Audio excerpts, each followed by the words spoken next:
গাজা থেকে জর্ডানের দূরত্ব বড়জোর ৩০০ কিলোমিটার, অথচ জর্ডানের মানসিক দূরত্ব লাখো কিলোমিটার মাইল। গাজায় ইসরায়েলি নৃশংসতা চলছে, কান্নার রোল উঠছে আকাশে, হাহাকার গোল্লা পাকাচ্ছে বোমায় ঝলসানো ধোঁয়ার মতো। তবুও জর্ডানের হেলদুল নাই, তারা চুপচাপ নিরুত্তাপ কান পেতে বসে আছে।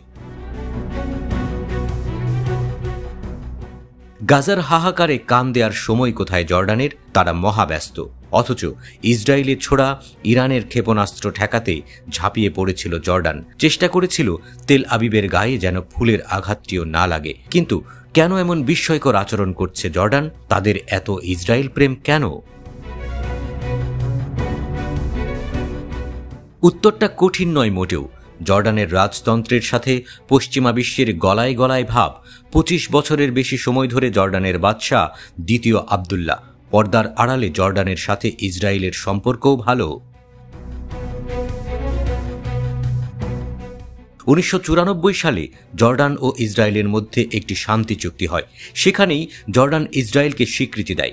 ১৯৭৯ সালে মিশর ইসরায়েলকে স্বীকৃতি দেওয়ার পর জর্ডান ছিল স্বীকৃতি দানকারী দ্বিতীয় আরব মুসলিম দেশ।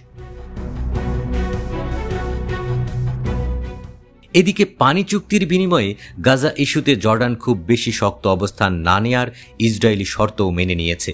২০২২ সালের নভেম্বর মাসে আরেকটি চুক্তির আওতায় জর্ডান ইসরায়েলের কাছে সৌরবিদ্যুৎ রপ্তানি করছে। ১৯৯৪ সালে জর্ডান ও ইসরায়েলের মধ্যে শান্তি চুক্তির পর থেকে দুই দেশের মধ্যে শক্ত নিরাপত্তা ও গোয়েন্দা সহযোগিতা তৈরি হয়েছে। মুসলিমদের পবিত্র এলাকা আল আকসা মসজিদ কম্পাউন্ডের মুতওয়াল্লি বা কাস্টোডিয়ান হচ্ছে জর্ডান। শান্তি চুক্তি অনুযায়ী মাল্টি-বিলিয়ন ডলার প্রজেক্টের মাধ্যমে ইসরায়েল জর্ডানে গ্যাস ও পানি সরবরাহ করে।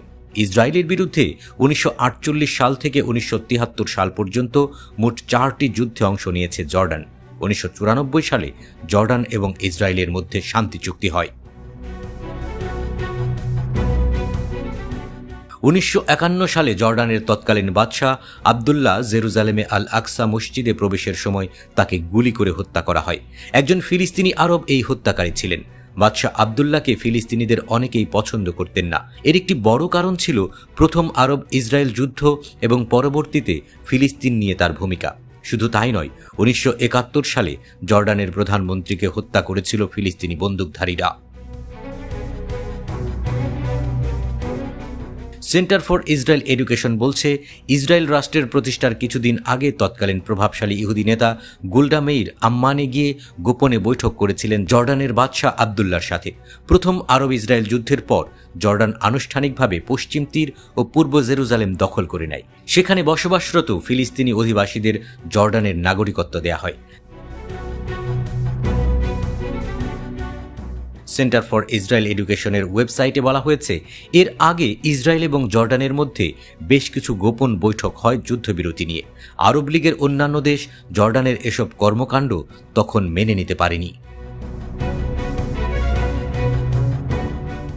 ১৯৬৭ সালে তৃতীয় আরব ইসরায়েল যুদ্ধের আগ পর্যন্ত পশ্চিম তীর ও পূর্ব জেরুজালেম জর্ডানের নিয়ন্ত্রণে ছিল। সেই যুদ্ধের পর এসব অঞ্চল ইসরায়েল দখল করে নেয়। এরপর ২০ বছর ধরে জর্ডান চেষ্টা চালিয়েছিল পশ্চিম তীর ও পূর্ব জেরুজালেম ফেরত পেতে। শেষ পর্যন্ত ১৯৮৮ সালে জর্ডান পশ্চিম তীর থেকে তাদের সেই আকাঙ্ক্ষা ত্যাগ করে এবং বিষয়টি প্যালেস্টাইন লিবারেশন অর্গানাইজেশনের উপর ছেড়ে দেয়। কিন্তু তারা পূর্ব জেরুজালেমের উপর তাদের প্রভাব বজায় রাখতে চেয়েছিল। সব মিলিয়ে জর্ডান বারবার নিজের স্বার্থ রক্ষায় ইসরায়েলের সাথে আঁতাত করে চলছে। নিন্দার নেমক ছিটিয়ে তারা ঢাকতে চায় নিজেদের আসল চরিত্র।